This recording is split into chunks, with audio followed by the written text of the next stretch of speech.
So we're with Master Sergeant Marin. What an incredible military story you've had. I mean, you enlisted in the military when? I enlisted in the military in 1979 as a high school dropout.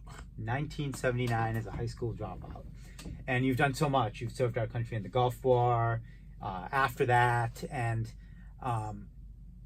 went all the way through to retirement.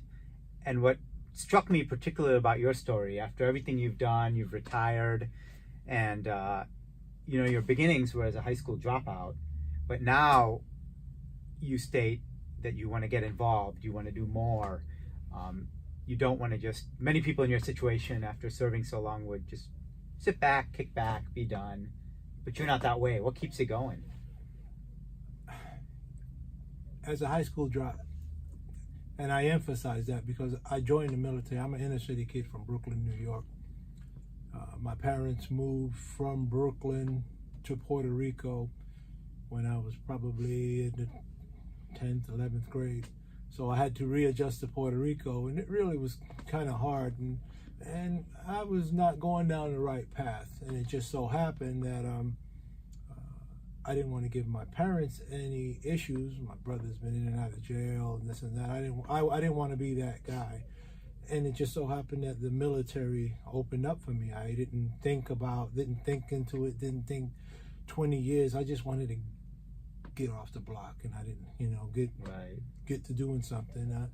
And I joined the military, went to basic training, airborne school, and I was selected for rigger school. I didn't know the difference between rigger, ranger, Girl Scout, Boy Scout. I just wanted to get off the block. So it just so happened that throughout that time, my first couple of years, I really didn't think about the military. It was just a job. Until retirements or enlistments started happening, I got married. Then your life changes a little bit. Now you kind of grow up because you have responsibilities of your wife and kids. And then after that, you started trying to do your best. And I raised through the ranks, retired as a Master Sergeant, First Sergeant, got a couple of degrees since then. And what I tell other people is, you never realize that you're going to be that vet that is so proud of serving. And you look at these older guys with these hats that say Army and Marines, and you never you develop into that guy. Mm-hmm. And so when I retired from the military, I spent most of my time, I spent every day of my military career on active jump status, supporting airborne school, Ranger Battalion, special operations, all the way through. And so when I retired, I went and taught ROTC for a couple of years and made a difference there. I still got kids coming back. I've had kids come back with disabilities. I mean, legs blown off, this and that. And they always, it's like, your drill sergeant is your drill sergeant forever. So these guys look at me and then with that respect, and I always carry that myself with that, and I have sons, so it was the same way. So as you go through, you strive to improve. So I was a program manager, project manager, all in the DOD, DOE field. So I was kind of always linked to. That's awesome. My How do you so inner city Brooklyn, some of you out there might relate to this. I mean, maybe high school's not going that well. Your student life's not going that well. I mean, this is an example of someone who served their country in an incredible way, and the battle continued, and you kept going, and you kept motivated, and you made an incredible impact for our country. What's your message to other folks who are maybe where you were back in the day, and how do you do that? Well, it's funny, when I first started teaching ROTC as enlisted guys, blocks of instruction just come to us. We get it. We can even get bored with teaching so much.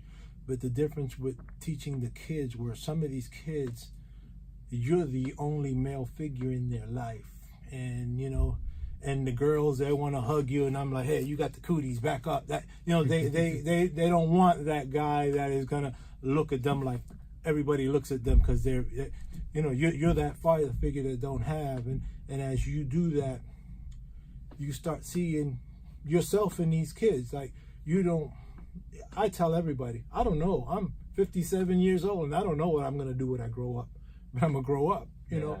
So when we're going through and I'm teaching in ROTC, you teach citizenship, you teach everything. And then just so happens, after I retired, 9/11 went off. So we're in the classroom and each class comes through. We're not teaching anything because that day it was just repeating and repeating and repeating. And I'm explaining, because I had just got out, I'm explaining to everybody, guys, your life has changed as you know it. And this is not for a year or two. The rest of your life has changed because of this right here.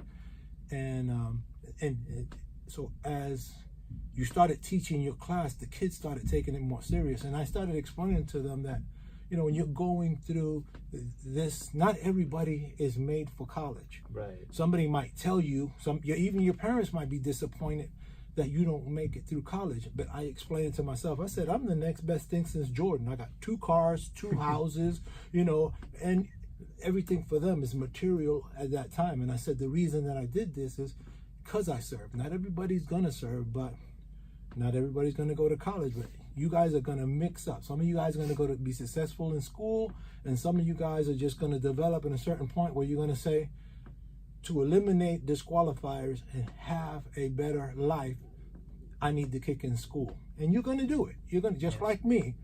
And each experience have come. I've had, thank you, Sergeant Marin. Thank you, Sergeant.